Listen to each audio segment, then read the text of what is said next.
Hola cinéfilos y cinéfilas, les habla alguien que no es un crítico de cine. Hola chicos, y así llegamos a la parte final de nuestro top en este especial en el que estuvimos hablando de las 20 mejores películas del 2012. Esperamos les haya gustado.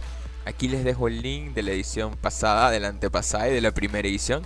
Espero les guste y bueno, disfrútenlo. Puesto número 5. Hacía falta de que llegara este top una película francesa que nos va a dejar alucinando por su excelente historia. Dialogue percutant, des situations excitantes. Bonsoir Minou. On est bizarre, il est peut-être dangereux. On trop tes désirs avec l'histoire. Et alors? Y así llega en el puesto número 5 Dans la Maison, In the House o En la Casa, de François Ozon. Esta película que fue adaptada de la obra de Juan Mayorga, la obra de teatro de Juan Mayorga. Esta película es una obra literaria convertida en película.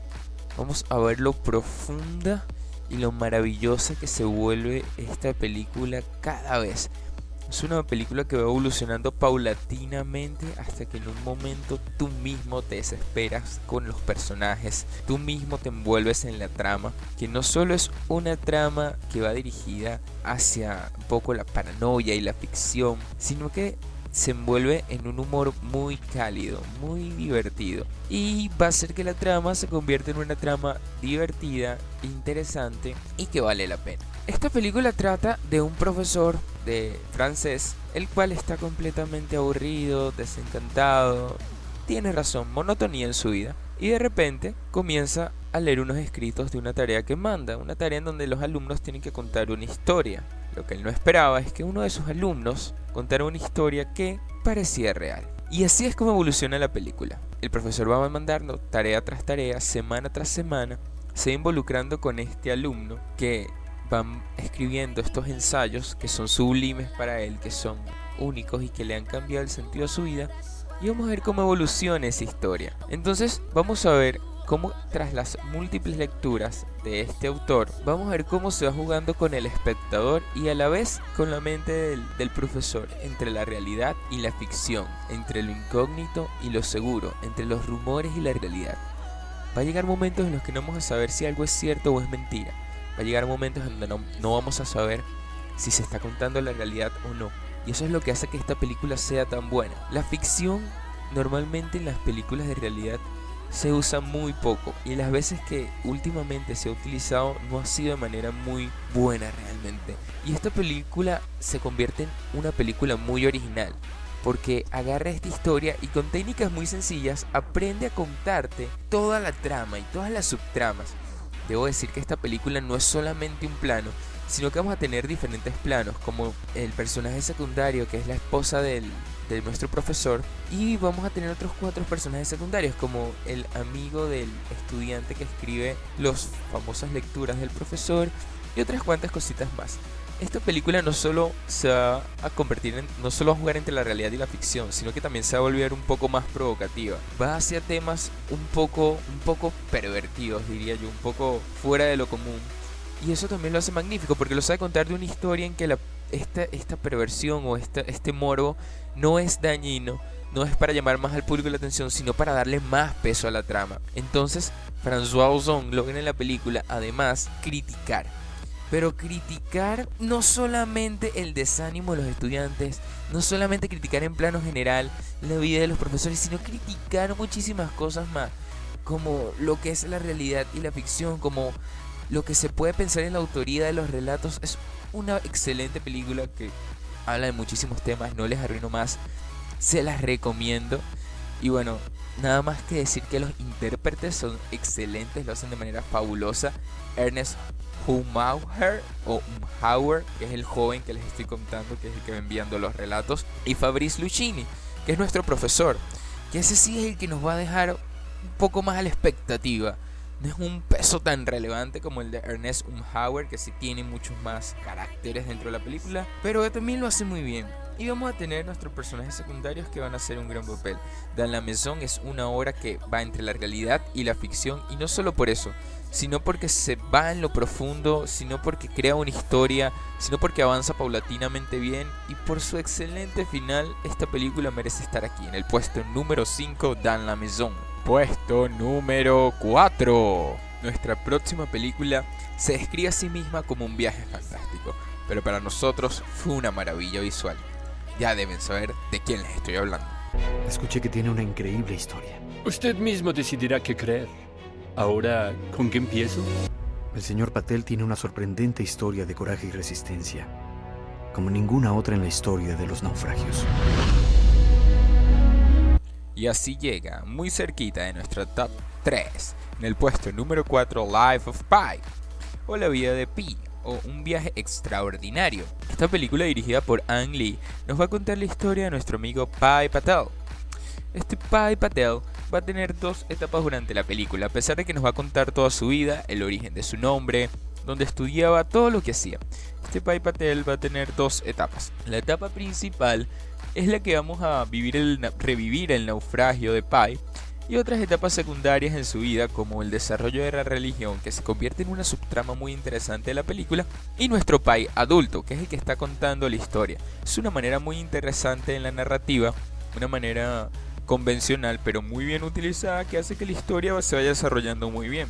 Teniendo en cuenta que la historia son un poquito más de 2 horas de película, se desarrolla de manera muy bien, muy buena, y vamos a disfrutarla muchísimo.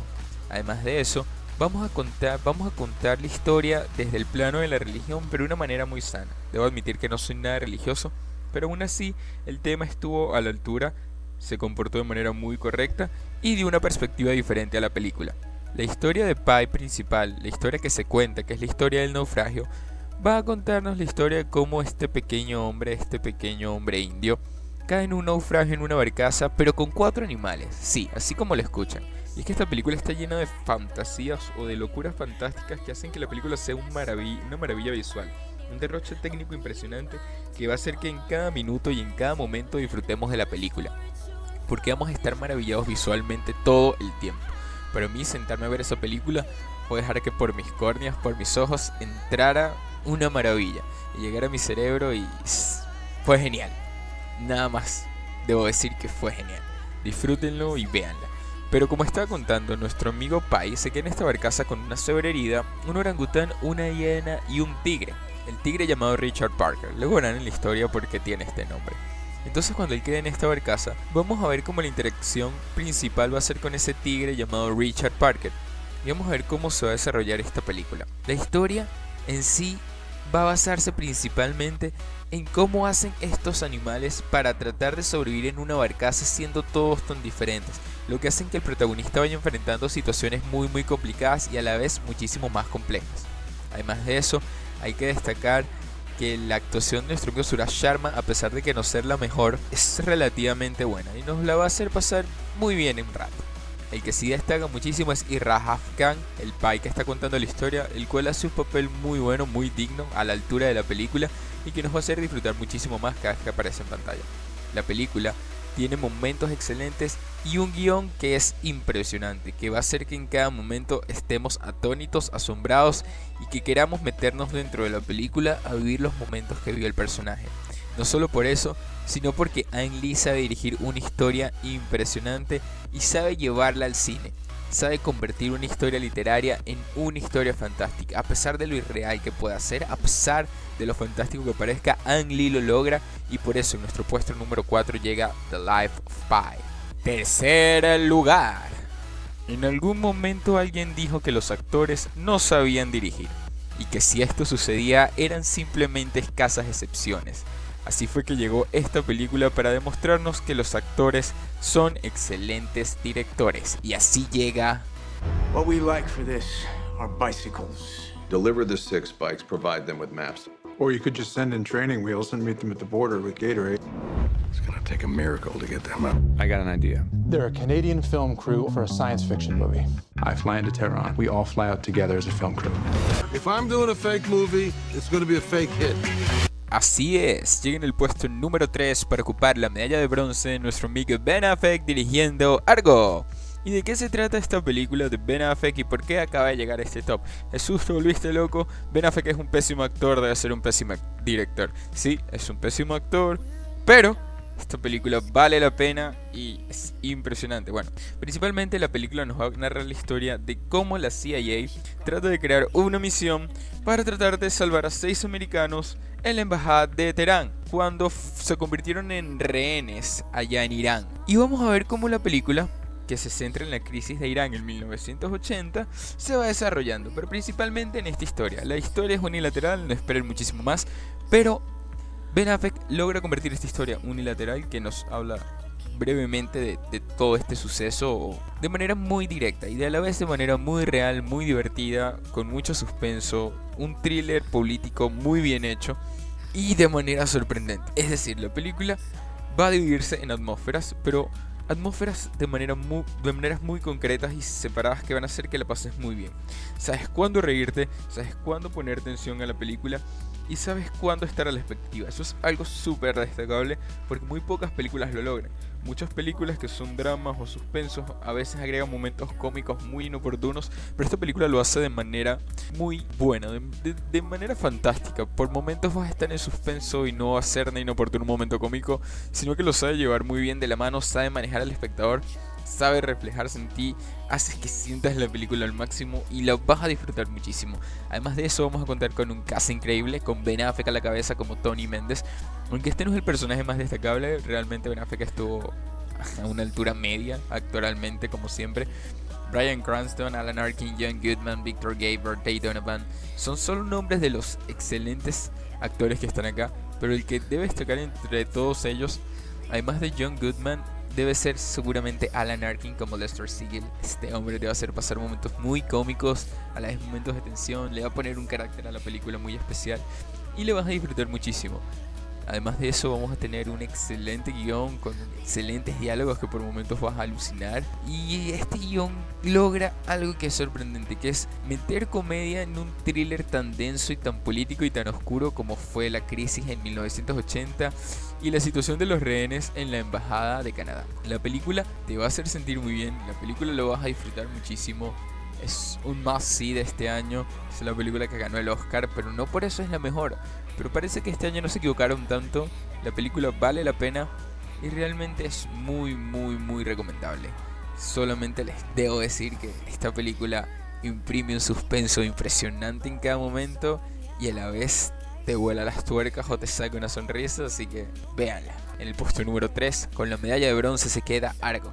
Segundo lugar. Y en el puesto número 2 llega a este top la película que este año nos hizo sentir más cosas, la película que más triste nos puso, la película que nos hizo desear odiar el cine y que nos hizo amarlo a la vez. Así es, estoy hablando de...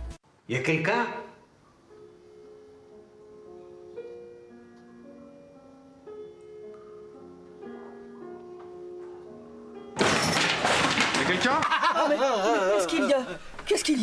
Así llega en el puesto número 2 llevándose la medalla de plata esta película dirigida por Michael Haneke o Michael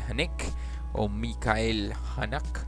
Bueno, este director francés nos va a dirigir Amour, la película que nos va a narrar la historia de Anne y George, una pareja octogenaria que se ven sucumbidos cuando Anne tiene un ataque.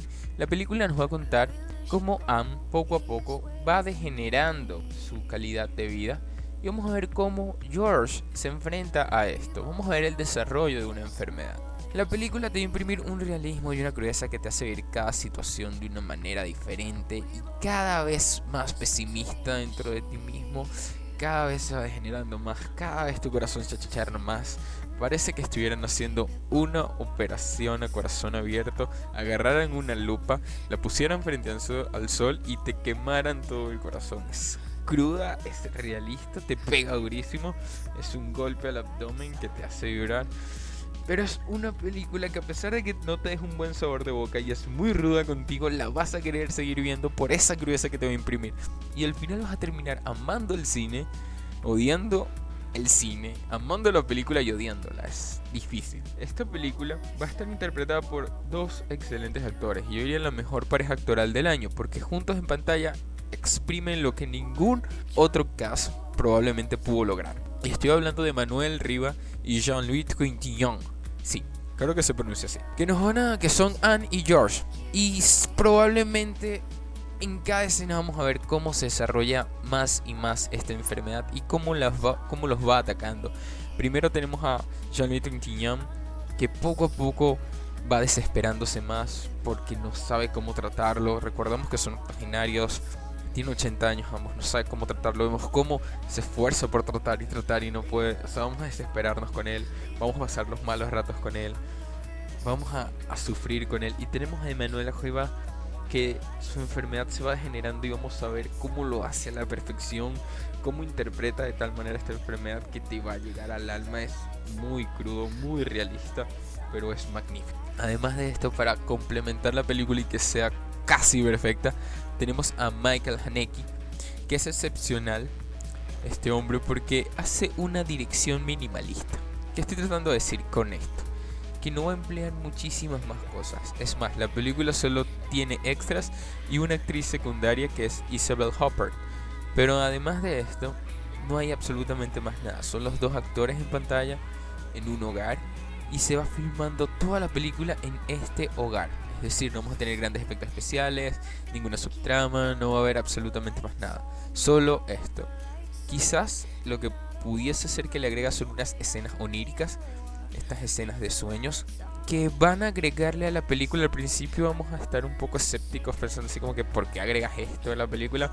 Pero poco a poco se va a dar a entender. No son escenas oníricas de esas de estilo David Lynch que no entiendes absolutamente nada sino hasta que ves y revés la película, sino que la vas a entender simplemente viéndola. O sea, la vas a ver y a la primera lo vas a captar y con el avance de la película lo vas a entender mucho mejor.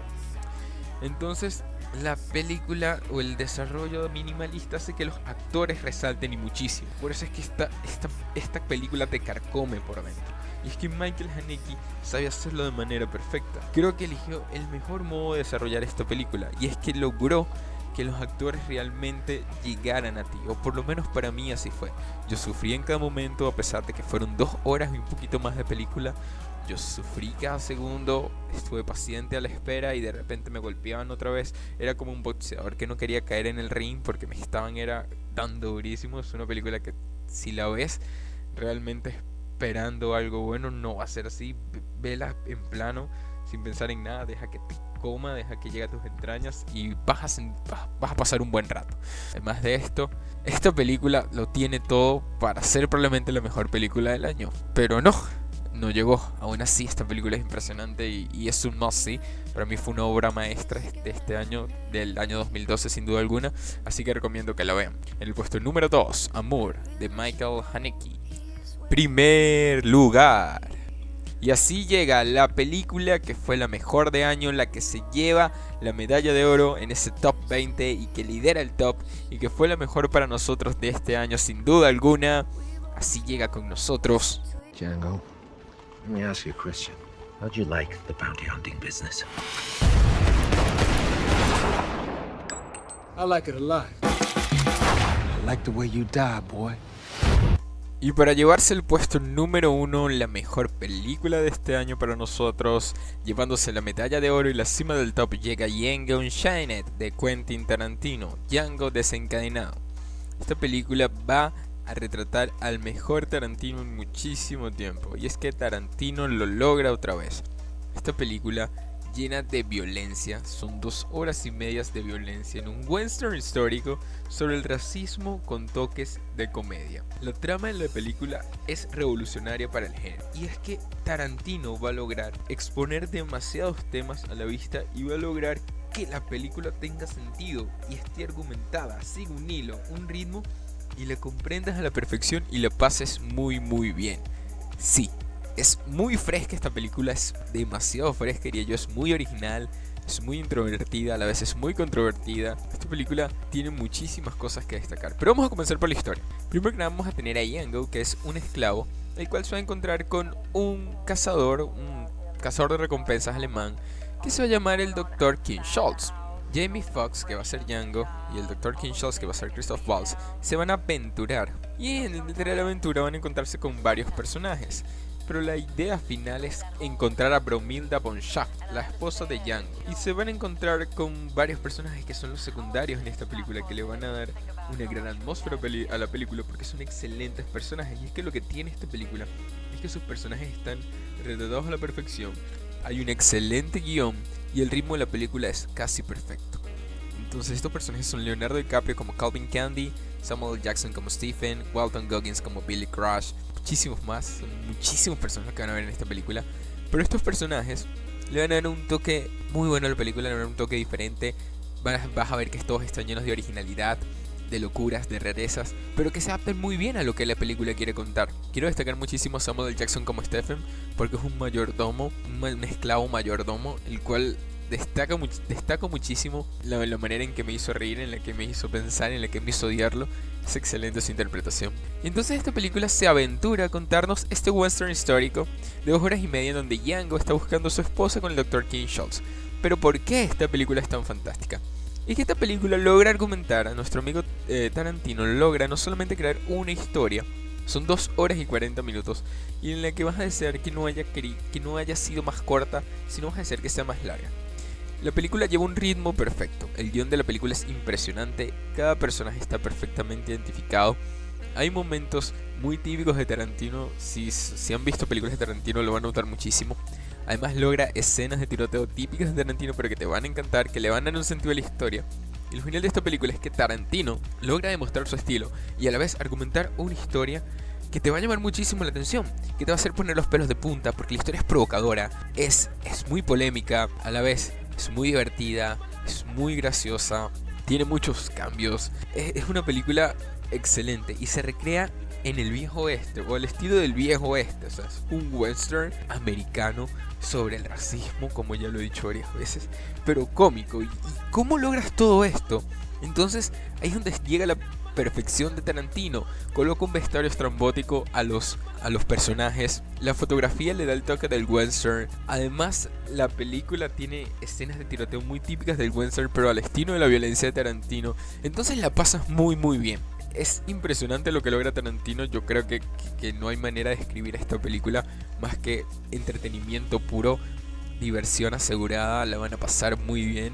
Las atmósferas están excelentemente divididas, te vas a reír, la vas a pasar bien, te vas a sentir mal, tiene crítica incluso la película, te vas a quedar por momentos pensativo. Entonces esta película sin duda alguna logra ser la mejor del año, porque logra tener todo eso, unirlo en una película y llevártelo y hacerte vivirla al máximo. 2 horas y 40 minutos de pura alegría, emocionantes, excitantes, y vale la pena. Esta película no te la puedes perder. Si las demás películas que te nombré quizás no te gustaron, no te llamaron la atención, Django no te lo puedes perder, fue lo mejor del año, un 10 de 10 para nosotros, una película revolucionaria y muy fresca y que vale la pena ver. Así llega llevándose la cima del top Django Unchained y Quentin Tarantino. Chicos, y así acaba nuestro top, así acaba nuestro especial para abrir el canal, y pronto siguen muchísimas películas más donde le vamos a estar recomendando qué películas ver en el cine. Le vamos a estar diciendo varias críticas rápidas de películas, vamos a estar hablando de las novedades del cine, vamos a estar enseñando un poquito sobre los Oscar, vamos a hablar un poquito de lo que fueron los Oscar, vamos a atender a sus pedidos, así que escríbanos por aquí, estamos a la orden siempre. Y bueno, espero que les haya gustado muchísimo este especial que habló de las películas del 2012. Fue un año elegido así al azar, simplemente por diversión, y esperamos comenzar un canal que valga la pena, así que pásenlo bien, cualquier cosa nos escriben y bueno, chau chau.